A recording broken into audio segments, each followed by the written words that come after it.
Hey guys, what's going on? It's Mike here again with Performance Driving Network with our buddies at 510 Race Engineering, getting to play a little hoonage with a Stage 3 kit for your ZL1 Camaro. I'm over here with my buddy Randy over here, one of the owners of 510 Race Engineering, who's going to tell us a little bit more in depth about what actually is in the Stage 3 kit that could also go on your CTS-V. What do we got? Hey, thanks, Mike. Yeah, you nailed it on the head. This is what we would consider our Stage 3 LSA package for the 2013 and up ZL1s, along with the 2009 and up CTS-Vs. What consists of this package is our Stage 2 LSA hand-ported cylinder heads. Now, these flow right at 367 CFM at 650 thousandths lift.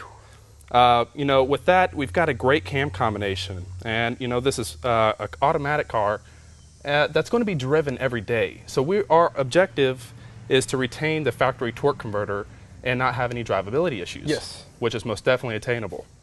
So for right now, it will get utilize the factory converter, have a cam that'll still deliver a really nice choppy idle, and it'll get paired with a set of American Racing headers, engine 7/8.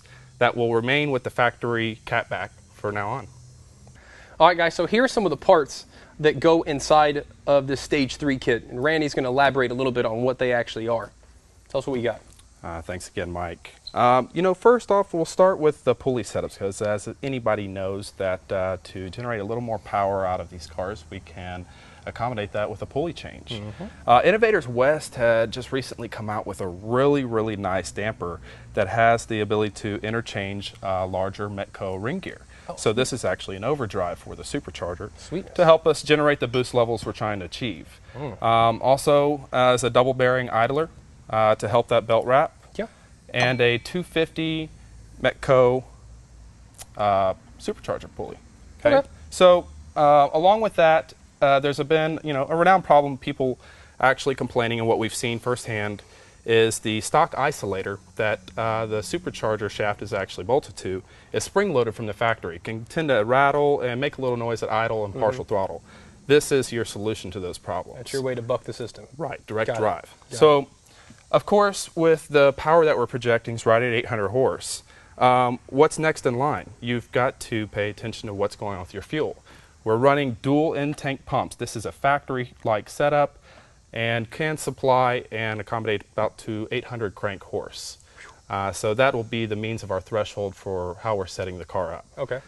It's getting a really nice valve spring setup. That is a dual polish 660 with a titanium retainer that's actually the lightest in the market.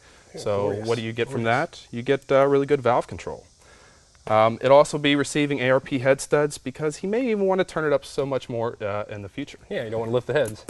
There you go. So it also, you know, what else do you need to take into consideration when you're adding boost to a supercharged motor? Well, we all know that heat is one of the byproducts. Right. And heat kills horsepower. And it can cause detonation. Well, this is a dual pass intercooler for the heat exchanger on the supercharger itself. And so that'll help us lower those charge temperatures, enabling us to run a little more aggressive tune, even make just more power in general. Hoorah. So, you know, as we were talking about earlier, these are American Racing's engine 7/8 headers with a 3-inch collector that will just bolt up to the factory mid-pipe until Borla and Corsa are finished with production on their catback systems. Cool, cool. This is the reservoir. This reservoir is actually for the intercooler itself, so you actually have the ability to drop some ice in it whenever you go to the racetrack. Oh, sweet. And really help drop those temps to be able to obtain the fastest ET. Heck yeah. So this is more on the more aggressive side of the spectrum, but you also have to remember this car was equipped with an automatic 6-speed. Yeah. So to accommodate that factory-like drivability, you have to pick the correct camshaft. So we have a special profile lobe that we're using on this camshaft, so you're able to retain the converter, have great drivability, yet very strong power. And a lot of those guys are concerned that they may be pushing through the brakes, lose a little vacuum in the manifold, etc. But with this combination, it'll still be able to deliver a nice choppy idle without the sacrifice.